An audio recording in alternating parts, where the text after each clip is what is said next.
Welcome back. Today I'm going to be talking about how to find the volume of a cone. So to find the volume of the cone, we need to do 1/3 times the area of the base times the height. Now when it comes to a cone, the base is always a circle base, and the area of a circle base is always pi r squared. So another version of this equation you may have seen is 1/3 times pi r squared h, or you may have also seen potentially pi r squared h divided by 3, and both of those are just other ways of saying the same thing. So let's get into two examples today. Here we have a cone.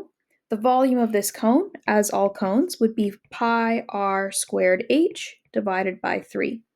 Now what are r and h? So r is the radius of our base, and h is the height. So in this case, the radius is 5, and the height is 8, right? Here's our height right there. So therefore, volume is equal to pi 5 squared times 8 divided by 3. So we have 5 squared, which as a reminder, that means 5 times 5, which is 25. So this is going to be pi times 25 times 8 divided by 3. 25 times 8 is 200. So this is going to be 200 over 3 cubic centimeters. And that is the final answer if the question that you're doing asks for an exact answer. Now, let's say that it doesn't. Let's say that the question you're doing says to round to 2 decimal places, for example. If that's the case, we're going to type in 200 times either 3.14 or the pi button, whichever one your school instructs you to use. I'll be using the pi button today. And then press equals, so 200 times pi button or 3.14, whichever one, hit equals. Then divide that answer by 3, and we get this is approximately 209.44 cubic centimeters. Now, if you used 3.14 instead of the pi button, you may have something slightly different. Like you may have, in that case, 209.33 instead of 0.44. So just keep that in mind that if you get something slightly different, but very, very close, it's likely due to rounding error, right? Which is essentially the rounding difference between using 3.14 as pi versus using the pi button as pi. All right, if you have any questions, feel free to leave those down in the comment section, and let's move on to the next one.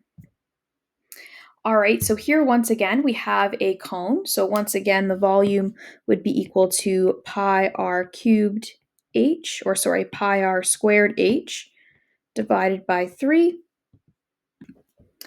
So in this case, r, the radius, is the distance from the center of the circle to the edge, so that's going to be 3 feet.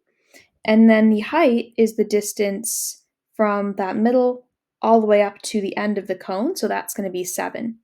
So in this case, we have pi times 3 squared times 7 divided by 3. Now we could multiply this out and divide, or we could also just cancel out this 3, the 3's in the 3 squared. So in that case, if we do that, we're just left with 3 times 7 times pi, which is 21 pi. Or if we were to do it the other way, we would do 3 times 3, or 3 squared is 9. So then we would get pi times 9 times 7 divided by 3. Now 9 times 7 is 63, so this would give us 63 pi over 3. And then 63 divided by 3 is 21, so we get 21 pi. So either way, we get the same final answer there. And so 21 pi cubic feet is the final answer. Now, let's say that they don't want the exact answer like this. Let's say they want an approximate answer. We could type in 21 times 3.14 to get that the answer is approximately equal to 65.94 cubic feet. Or if you use the pi button on your calculator instead of 3.14, it'll give you 65.97 cubic feet. And both of these are not exact, but they're approximations. Technically, the second one is the better, closer approximation, but I'm aware that some schools ask you to use 3.14 as pi instead of using the pi button, and that's perfectly valid as well. All right, well, as always, feel free to leave any questions you might have in the comment section, and we'll see you for the next one.